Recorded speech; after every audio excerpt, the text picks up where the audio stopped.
देखिए अगला उदाहरण है, पहले उदाहरण बता देता हूँ, फिर कल आपकी प्रॉब्लम्स वगैरह वो बता दूंगा, है ना। ये जो बच रहा है उसका है, जो क्वेश्चन बचे हुए हैं वो हो जाएगा इससे, है ना। यदि ए मैट्रिक्स ये हो तो सिद्ध करो ए स्क्वायर माइनस 4a प्लस आई बराबर 0। ये ऐसे सवाल तो हमने मैट्रिक्स वाले में भी आ गए थे सिद्ध करने वाले। और फिर इसकी सहायता से ए इन्वर्स ज्ञात करना है। इस समीकरण की सहायता से ही फिर आपको ए इन्वर्स निकालना है ना। तो पहले तो ये सिद्ध करें, उसके बाद गुणधर्मों का उपयोग करके इस समीकरण की सहायता से कैसे निकाला जाता है वो बता रहा हूँ। सीधा काम है वो बिल्कुल। तो भाई ये जो सिद्ध करना है हमें, उसके लिए ए स्क्वायर चाहिए, 4a चाहिए, है ना। पहले ए स्क्वायर निकाल लें, ए स्क्वायर ए इंटू ए, है ना। 2 3 1 2 2 3 1 2 करें गुणा इनको।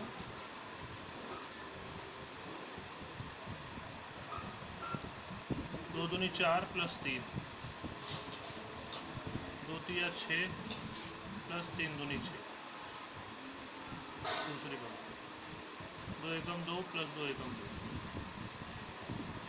3 एकम 3 प्लस 2 दूनी 6।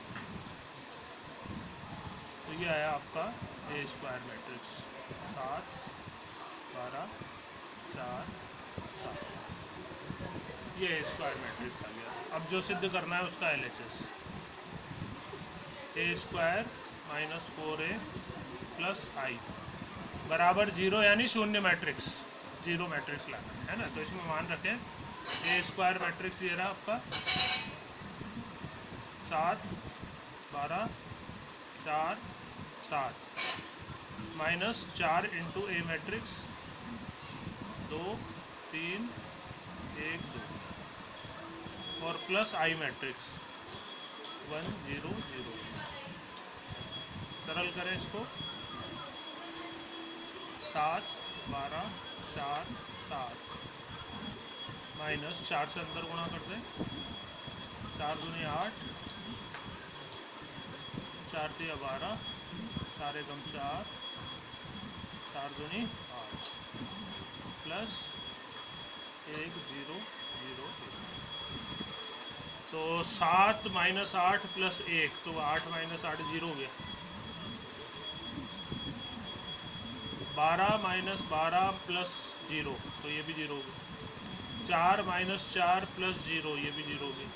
7 माइनस 8 प्लस 1, ये भी 0 हो गया। ये आ गया आपका शून्य मैट्रिक्स, ये RHS। ये तो हो गई एक बात से, है ना। अब इस समीकरण की सहायता से किस प्रकार हम ए इनवर्स निकाल सकते हैं वो काम बताऊं। कि चूँकि हमें दिया हुआ था, जो हमने सिद्ध किया है, ए स्क्वायर माइनस 4a प्लस आई बराबर शून्य मैट्रिक्स, है ना। तो इसमें आई वाली पद को एक पक्ष में छोड़ के बाकी सब दूसरे पक्ष में ले जाया करो। सबसे पहले 4 है उधर जाके प्लस का हो जाएगा, ए स्क्वायर उधर जाके माइनस। अब दोनों पक्षों में ए इनवर्स का गुणा कर रहे हैं।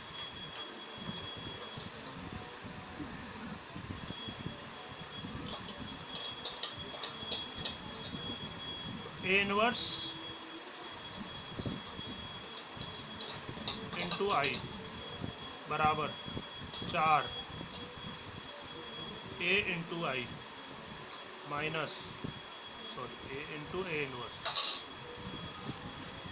Minus A square into A inverse.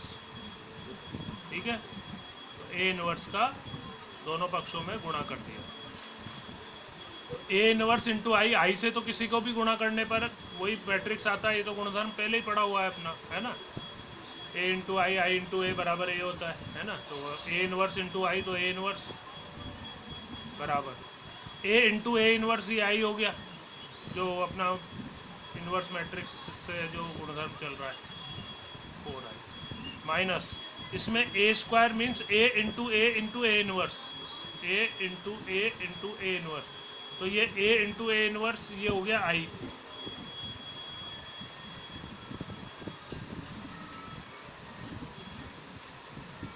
और a से i का गुणा करोगे तो a,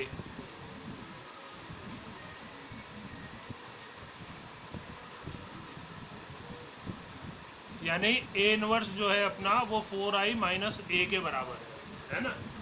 इसलिए 4 इंटू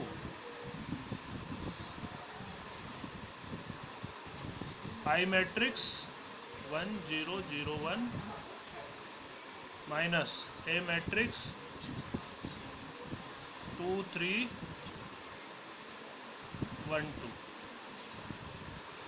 इसको सरल कर दें, 4 0 0 4 माइनस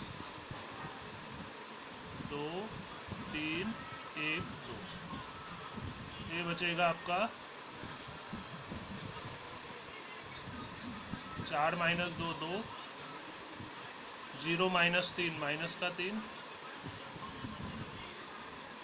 0 माइनस 1 माइनस 1, और 4 माइनस 2 2, ये आ गया आपका ए इनवर्स।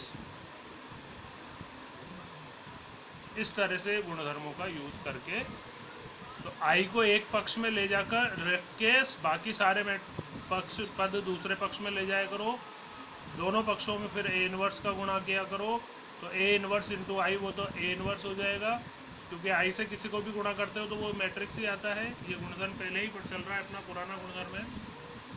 और इधर ए इंटू ए इनवर्स ये आई बन गया, ए स्क्वायर इंटू ए इनवर्स, तो ए स्क्वायर मतलब ए इंटू ए इनवर्स, तो एक ए इंटू ए इनवर्स तो आई बनेगा, आई से फिर ए का गुणा होगा तो वो ए बन जाएगा। ऐसा करके वो ए इनवर्स इन मैट्रिक्सों के सरलीकरण से प्राप्त हो जाता है ना। तो ये जो लास्ट के 2 क्वेश्चन हैं वो होमवर्क में है आपके।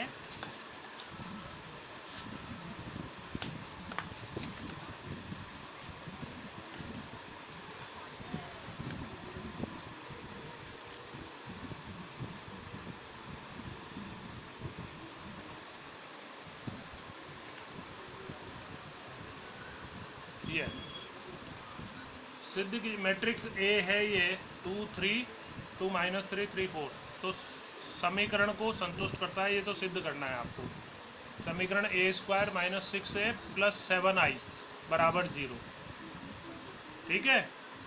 तो पहले तो इसको सिद्ध कर देंगे, फिर इसकी सहायता से ए इनवर्स भी निकालना है।